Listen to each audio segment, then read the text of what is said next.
One of the evidences that we are not drinking Jesus, either because you're an unbeliever and you've never even tasted, or because you're a believer and something has begun to lure you to another fountain, starting to go there, or you've just blocked him out because you've got some hidden thing you want to keep doing or whatever. One of the evidences of not drinking deeply from Jesus is the instability of constantly moving from one thing to the next, seeking to fill the void. You may be going through sexual partners. You may be going through friends.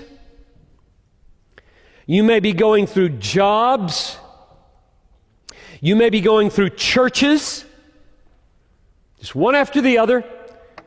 You may be going through hobbies, internet stuff, hobbies, games. You may be going through hairstyles. You may be going through wardrobes. You may be going through cars. You may be going through locations of where you live. Because there's no deeply contented identity in Christ. Deeply contented, deeply satisfied. That's what water means. Living water is your soul is a cavern of desire. And I offer myself to you, Jesus says, as water that lives. It becomes a well. It just satisfies day after day. You get up with hungers and longings and soul achings in the morning. Come to me and you'll find stability of contented identity. And then you don't move around so much. Jump in here, jump in there, jump in here, jump in there. Crave, crave, crave, crave, crave, crave. Nothing's working. Oh, don't you love people who are so deep with Jesus, they know where it's at, the water. They live by the fountain. They never go anywhere. They just live there. They're not jumping from job to job and wife to wife and girlfriend to girlfriend and job to job and car to car and hairstyle to hairstyle. They are so there. Now, here's the interesting thing about that. That sounds static, doesn't it? Baloney. It isn't static. Believe me, it isn't static. I don't mean that the Christian life, with that kind of centered, deep, satisfied identity by the fountain, satisfied day after day, freshly with new water coming up from this friendship and this relationship, I do not mean this is static. There is a difference between confident movement of faith and craving movement of frustration.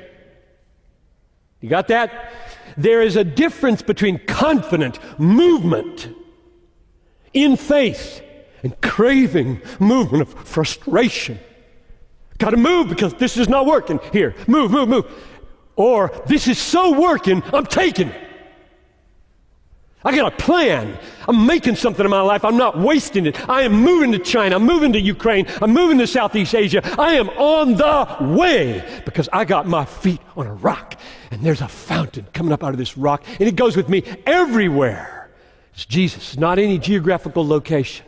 So don't hear me say that the movement in life, job to job and hairstyle to hairstyle and wife to wife and sex to sex and TV program to TV program, that the alternative is frozen. I got the fountain. You know that's not what I'm talking about. This fountain is really a moving fountain. It's like a waterfall. I've used that analogy before. Stay under it, it moves. Oh, Jesus is a mover. He's going to reach the nations. The fountain's on its way to the nations. You want to drink deepest? Go with him to the nations or the neighborhood.